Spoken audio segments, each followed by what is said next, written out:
About a year and a half ago, the last Mercedes-Benz C-Class stumbled all the way into 6th place in a Cars.com sports sedan comparison test. But Mercedes redesigned the C-Class sedan for 2015, and it fixed a whole laundry list of issues. So for luxury car shoppers, let's see if this Benz belongs back on your list.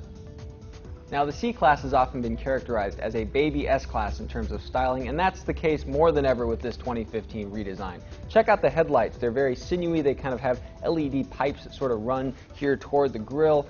Very similar to the current S-Class flagship right now. This grille, very low, very bold here with 2 bars across the center. Probably the biggest improvement in terms of styling comes in the rear. The last C-Class had this stacked, sort of not real cohesive rear design. Much more flowing here, much more unified between these taillights. Come all the way down here to the tail pipes, which poke out of these bumper openings. Now, overall length for the new C-Class up nearly 4 inches versus its predecessor, which was kind of one of the smaller sedans in its segment. This is closer to kind of the segment average. And despite the extra size, overall weight down about 200 pounds thanks to more aluminum.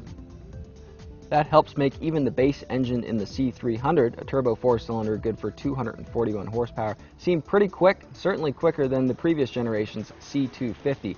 Nice flat torque peak, plenty of passing power, definitely on par with the Audi A4 and the BMW 328, two pretty good competitors in terms of acceleration.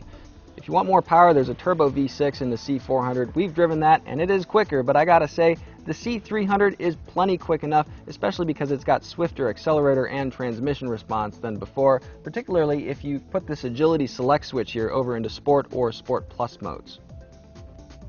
That switch goes next to the latest generation of Mercedes command interface, which places a knob here below a new touchpad, which you can use to do things like swipe along menu functions, zoom in and zoom out along the map. It's not the fastest reacting system all the time, but if you don't like to use the touchpad, you can always use the knob below. It's very familiar. It's got Mercedes' 3-tiered command interface. Now, that controls this screen up here, which is kind of the only controversial element of the cabin. The way it just perches here, it doesn't retract at all. Some people don't think it's very aesthetic.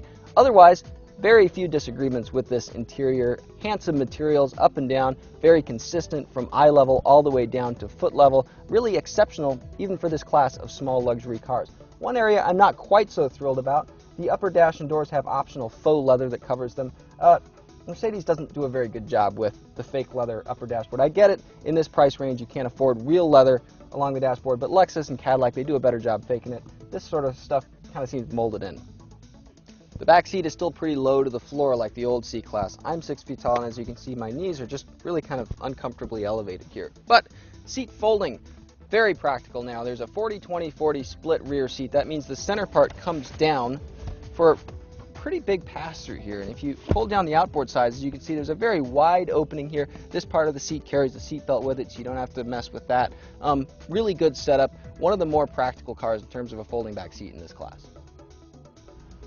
Pricing for the redesigned C-Class sedan starts right around $40,000 and extends up into the mid-60s. Our C300 4MATIC test car right here, priced right around $52,000 as you see it, and the 300 is really the one you want to be looking at thanks to its combination of refined drivability, a handsome interior, and easy-to-use electronics. That means for any luxury car shoppers, the redesigned C-Class is a car you definitely want to put back on the list.